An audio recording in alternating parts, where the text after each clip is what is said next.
Welcome to the Mediabox. I'm joined by Mariia Mezentseva, who's been reporting on unaccompanied and separated migrant and refugee children. Tell us a little bit more about what you found out about the protection and care they need, the dangers they face.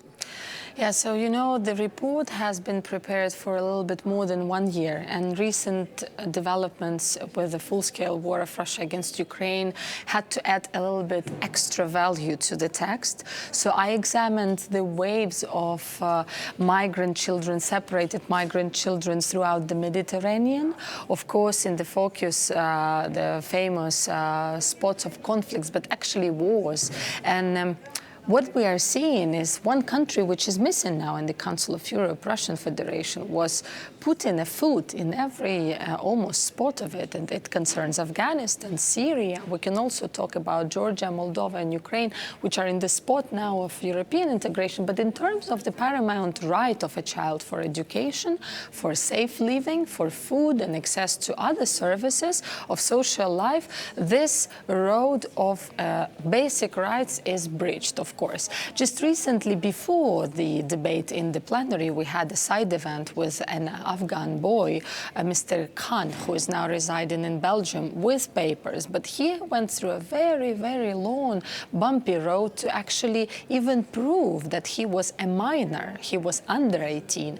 And these issues of age identification, of learning facilities, of education, of new challenges which these children are facing in school, for instance, bullying and other things, they are in the focus of my report. But not only that, for instance, Ukrainian case is a little bit different because our government is insisting of every child to be recorded, and even if it's, you know, one person responsible for 10 children from an orphanage, it has to be in the system. Of course, we had cases when a small boy of 8-year-old, just with a number on his left hand of his parents, was crossing without anybody at the very beginning of the full-scale invasion, the Slovakian border. But this does not happen right now. My main findings are linked to kinship here, when children live with an adult member or some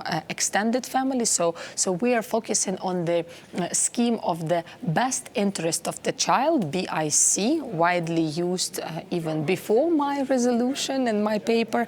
Of course, foster care will the children are put in the domestic care, and the adults are acting as foster parents. So everything is turning around a family model. This is the best model we can provide for children. Of course, those who lost their parents and can't find foster families, it is a special new scheme presented, for instance, in Ireland. And Ireland will be presiding in the Council of Ministers of the Council of Europe for the next 6 months.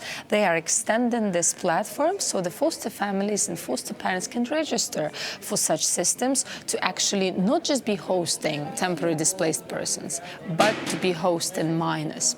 Of course, for us, you know, as a migration committee and a committee for displaced persons and refugees, it was paramount to be having a recommendation for all 46 who are hosting different minors from different regions. And from what I'm seeing, it really depends on the governments and the national levels.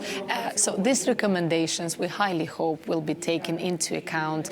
And I know that some national parliaments are already passing some decisions at the national level next week. Mariia Mezentseva, thank you very much for joining us. Thank you very much.